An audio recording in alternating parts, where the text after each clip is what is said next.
Johar decision news Gujarati પર આપની સાથે હું ડૉક્ટર અવિનાશ. ડિસિઝન ન્યૂઝ દ્વારા જે લોકસભાની ચૂંટણી અને જે સામાજિક ક્ષેત્રમાં કામ કરતા એવા યુવાનો સાથે જે યુથ ટોકનો કાર્યક્રમ ચલાવવામાં આવી રહ્યો છે, ત્યારે અલગ અલગ વિસ્તારના આદિવાસી વિસ્તાર જે છે અંબાજીથી ઉમરગામ સુધીને લઈને ત્યાં જે અલગ અલગ આદિવાસી યુવાઓ પોતાના સમાજની બહેતરી માટે જે કામ કરી રહ્યા છે એમની સાથે વાત કરવાનો જે આ કાર્યક્રમનો મુખ્ય ઉદ્દેશ છે, તેને લઈને આજે વ્યારા ખાતે આપણે માંડવી તાલુકાના જે એક એવા યુવા છે જેમણે પોતાના વિસ્તારમાં નામ લોકો આગળ નામ રજૂ કરવાની જરૂર નથી. લોકો એમને પોતાના ભાઈ અને પોતાના પર્સનલ દીકરા તરીકે માને છે અને જે એમની સમસ્યાઓ છે, જે લોકોની સમસ્યા છે, લોકોના પ્રશ્નો છે, એમની આગળ રજૂઆત કરે છે અને એ પણ પોતાના દમખમથી પોતે લડી બતાવે છે અને જે પ્રશ્નોનું નિરાકરણ પણ લાવતા હોય છે. આપણી સાથે આજે યુથ ટોકમાં અખિલભાઈ ચૌધરી છે. અખિલભાઈ, તમારું ડિસિઝન ન્યૂઝમાં સૌથી પહેલાં તો સ્વાગત છે. જોહાર. મારે તમને પહેલાં એ પૂછવું છે કે જો અખિલભાઈને કોઈક એમ વિસ્તાર સિવાયના એટલે કે માંડવી વિસ્તાર સિવાયના કોઈ ઓળખવા માંગતા હોય તો અખિલભાઈ કોણ છે? તમારા શબ્દોમાં કેવું હોય તો? પોતાની વ્યક્તિગત કહું તો શોષિત, વંચિત અને પીડિતની અભિવ્યક્તિ છું એટલું કહી શકું. એના સિવાય બીજી પોતાની વ્યક્તિગત ઓળખ કંઈ રાખતો નથી, એટલી જ ઓળખ રાખું છું.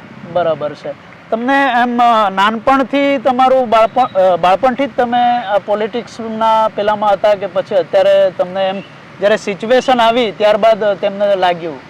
એકચ્યુઅલમાં મારા જે ગ્રેન્ડફાધર હતા, મમ્મીના પપ્પા, એ કિસાન આંદોલનના ચળવળકાર હતા અને ચૌધરી સમાજમાં એક મોટું નામ હતું એમનું, જીવણભાઈ ચૌધરી. અને બાદમાં એમના દીકરી એટલે કે મારા માસી એ મહાગુજરાત આંદોલનના નેતા હતા. એટલે મૂળ કમ્યુનિસ્ટ પાર્ટી ઓફ ઇન્ડિયામાં હતા ત્યારે. અને બાદમાં જે મારા ફાધર છે એ વન અધિકાર અધિનિયમનું જે આંદોલન હતું ગુજરાતનું, એ ગુજરાતમાં અને દેશના લેવલ પર એક કન્વીનર રહ્યા અને જંગલ જમીન આંદોલનનું નેતૃત્વ કર્યું હતું. અને બાદમાં એમના પર સિડિશન પણ થયા 124A. રાજદ્રોહનો કેસ હજુ ચાલે છે, છતાં લડીએ છીએ. બાદમાં પપ્પા પછી ચોથી પેઢીમાં હું આવ્યો. એટલે આમ ભણતા ભણતા ધીરે ધીરે પહેલેથી જ ઇન્ટરેસ્ટ હતો, ઘરમાં આ જ હતું. અને જે રીતે લોકો જોડે થતું હતું અને આદિવાસી વિસ્તારોમાં આપણા આદિવાસી સમાજને જે રીતે દબાવવામાં આવતો, એ પેલું કહેવાય શિક્ષણ નાનપણથી મળેલું. અને દાદાના અને બાપુજીના જે વિચારો છે, જે શોષિત, વંચિત અને પીડિતોના અધિકારો માટે કેમ બોલવું જોઈએ અને એમના ન્યાય માટે કેમ લડવું જોઈએ, એ નાનપણથી જ આવી ગયા હતા. એટલે બહુ શીખવાની જરૂર નહીં હતી, પણ પછી પ્રેક્ટિકલમાં લોકોમાં આવી જવું પડ્યું અને પછી લોકોમાં ઉતરીને ધીરે ધીરે કામ કરતો છું. બરાબર. ખાસ કરીને તમે જે લડાયક વૃત્તિ સાથે લોકોના પ્રશ્નો અને સમસ્યા ઉઠાવો છો, તમે એના માટે કોઈ ખાસ ટ્રેનિંગ લીધી કે તમારું એજ્યુકેશન શું છે? એના માટે કોઈ ટ્રેનિંગ તો હતી નહીં. અને એજ્યુકેશનની વાત કરું તો ડિપ્લોમા ભણતા હતા, ધીરે ધીરે એ તરફથી આ બાજુ આવી ગયેલા ભણતા ભણતા જ. એટલે કે પોલિટિકલ સાયન્સની કે એવી કોઈ ટ્રેનિંગ લીધી હોય એવું પણ નથી.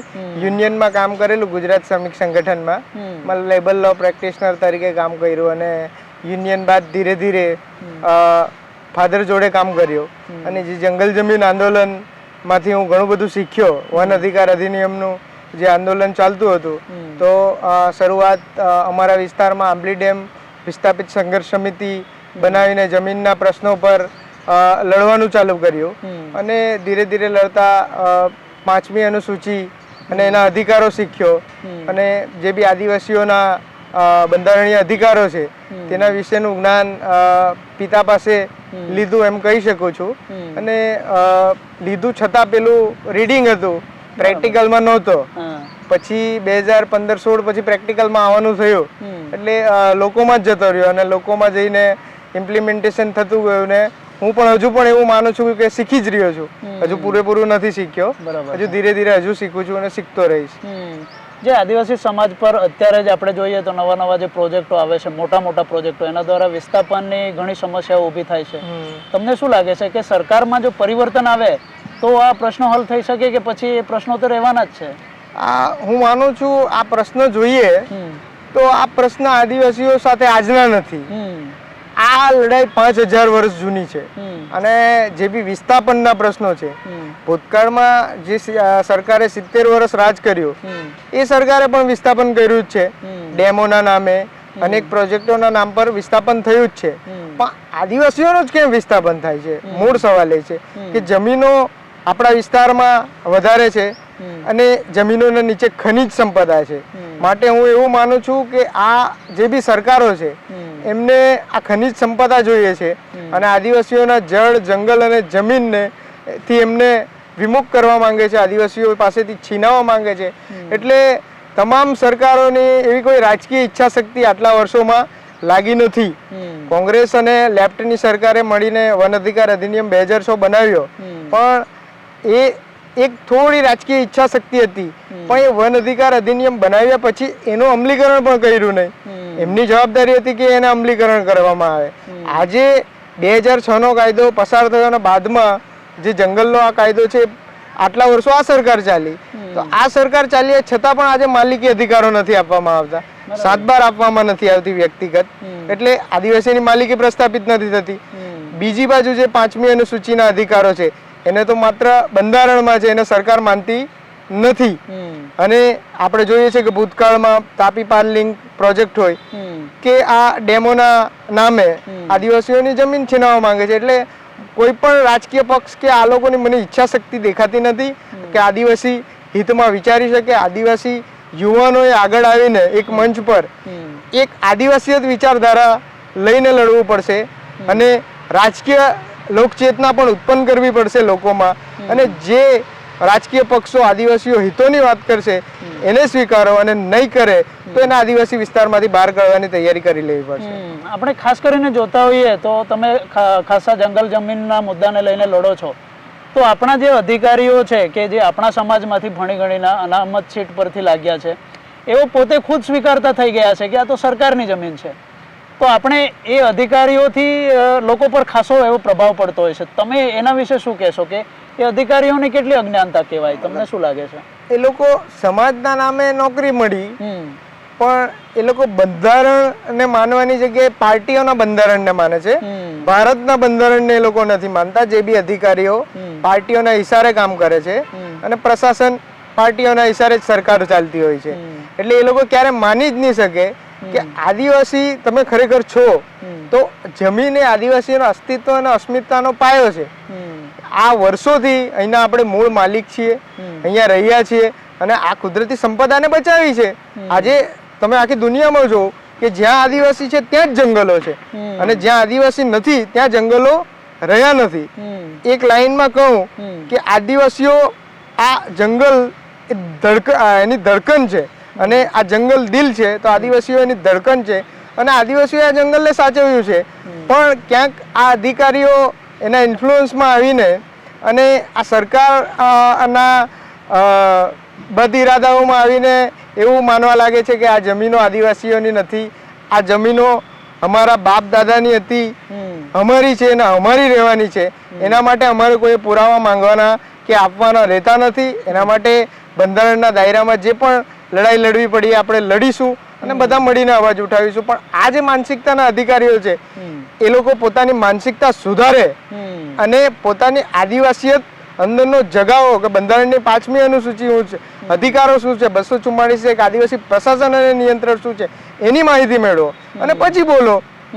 તમે કઈ રીતે કહી શકો છો? જ્યારે સુપ્રીમ કોર્ટ પણ એમ કહી છે કે એક ઇંચ પણ જમીન આ વિસ્તારમાં કેન્દ્ર અને રાજ્ય સરકારની નથી, માત્ર આદિવાસીઓની છે, તો સુપ્રીમ કોર્ટનું પણ આ અધિકારીઓ ઉલ્લંઘન કરે છે. એટલે પહેલા તો સુપ્રીમ કોર્ટના જજમેન્ટો અધિકારીઓને મારું વ્યક્તિગત સજેશન છે વાંચવા જોઈએ અને બંધારણનો અભ્યાસ કરીને પછી નિવેદનો આપવા જોઈએ. આવી રીતે નિવેદનો એ યોગ્ય નથી.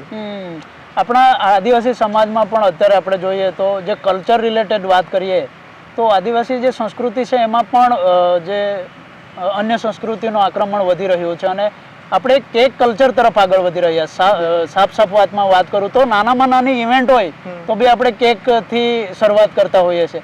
તમને લાગે છે આ યોગ્ય છે? આપણે યોગ્ય દિશામાં જઈ રહ્યા છે? ખાસ કરીને યુવાનો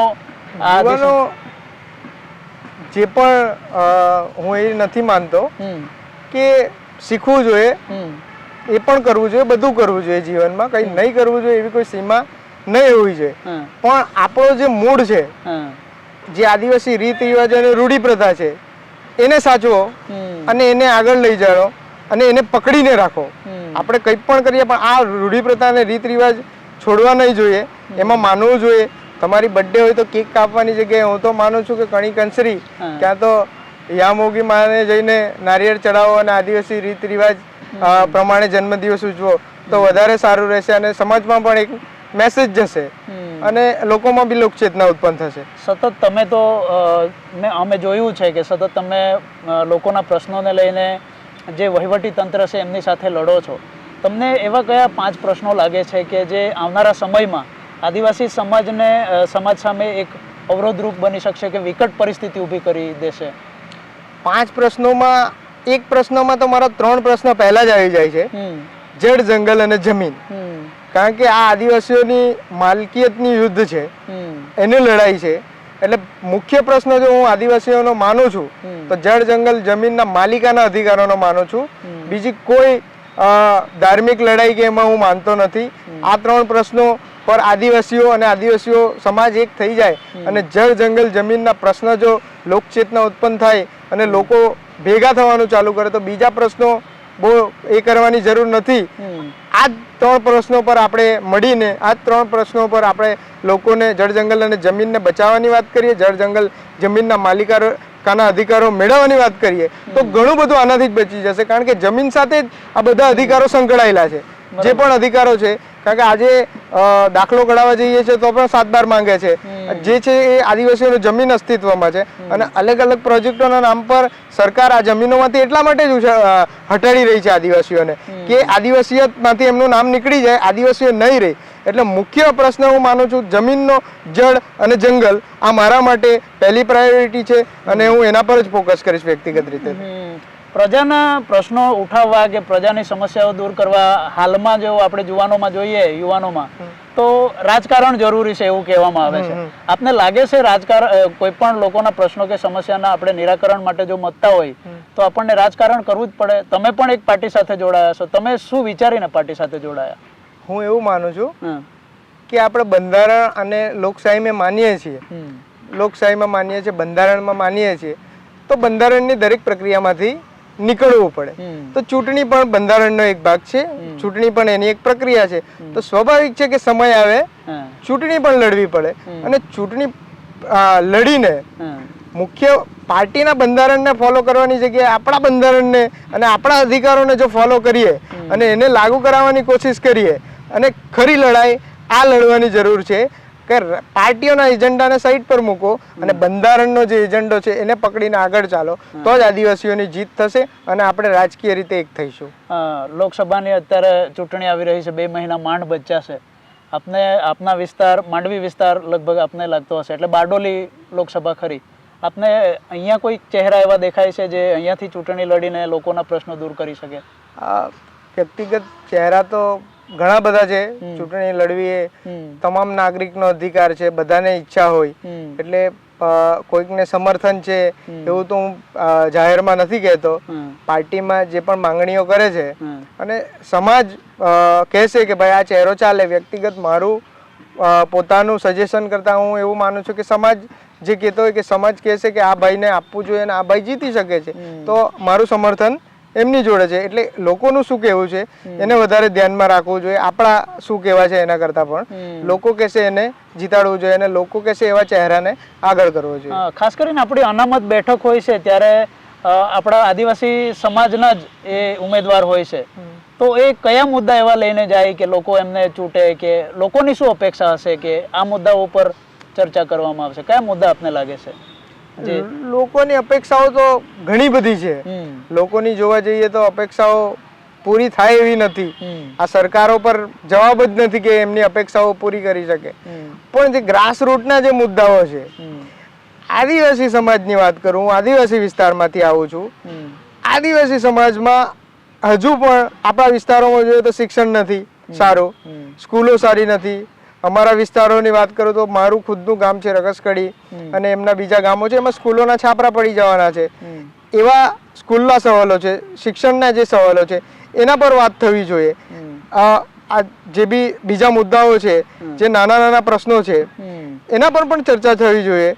અને મહત્વના જે ગ્રાસરૂટના પ્રશ્નો હું એને માનું છું કે લોકોના આ મહત્વના પ્રશ્નો છે, ડેરીના પ્રશ્નો છે, એ પણ પ્રશ્નો નીકળીને આવે છે. અને અલગ અલગ આ જમીનોના ને આ તો મુદ્દા રહેવાના જ છે અને મોટા છે, એના માટે તો લડવાનું જ છે. પણ સાથે સાથે શિક્ષણ એક મહત્વનો મુદ્દો છે, એ પણ લઈને નીકળવું જોઈએ અને શિક્ષણ પર વાત થવી જોઈએ અને સ્કૂલો સારી બનાવવા અને સારું શિક્ષણ આપવાની વાત થવી જોઈએ. આ મુખ્ય મુદ્દો રહેવો જોઈએ. અત્યારે આપણે જોઈએ ત્યારે ઘણા લોકોના પ્રશ્નો એવા ઉઠતા હોય છે કે સમાજમાં આ ના હોવું જોઈએ, આ હોવું જોઈએ, આ નેતા આવું કરે છે, આ નેતા આવું કરે છે. પણ જે આપણા જ સમાજના નેતા છે એ આપણા સમાજના જે લોકોના પ્રશ્નો છે એ સાથે ઊભા નથી રહેતા. ને તમે તો લડતા રહ્યા છો અને આવનારા સમયમાં પણ લડો છો. ત્યારે તમને તમારા કામથી સંતુષ્ટિ ખરી? તમને ક્યારેક એવું થયું કે ના હવે તો હું હારી ગયો છું, હવે ના થાય એવું કોઈક એવો કિસ્સો તમે કહેશો કે જ્યારે હારવાનું જો કે તમને એમ મનથી થયું હોય કે ના હવે સાલું મેળ નથી પડતો, એવો કોઈ કિસ્સો ખરો? તમે પેલું નાનપણથી જે શીખ્યો છું, મારા પિતા મને કહેતા કે જીવનમાં બે જ વસ્તુ છે, હાર અને જીત. કોઈ પણ ક્ષેત્રમાં હાર જીત નથી, માત્ર સંઘર્ષ છે.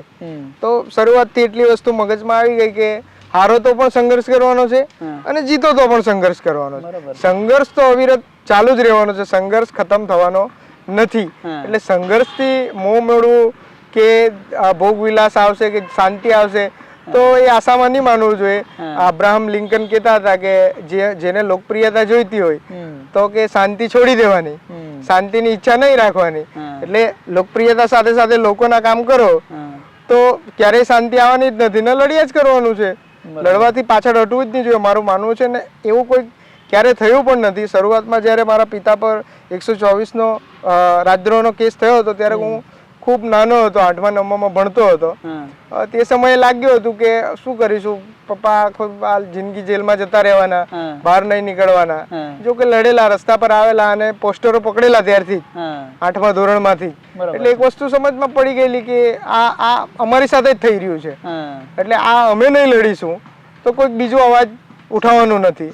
એટલે મહાત્મા ગાંધી કહેતા હતા તેમ આપણે શરૂઆત પોતાની પહેલા પોતેથી કરીએ, બીજાથી વાત નહીં કરીએ. એટલે એવું જીવનમાં ક્યારેય આવ્યું નથી, ડર્યો નથી અને ગભરાયો પણ નથી. જે થાય તે તૈયારી કરીને નીકળેલા છે.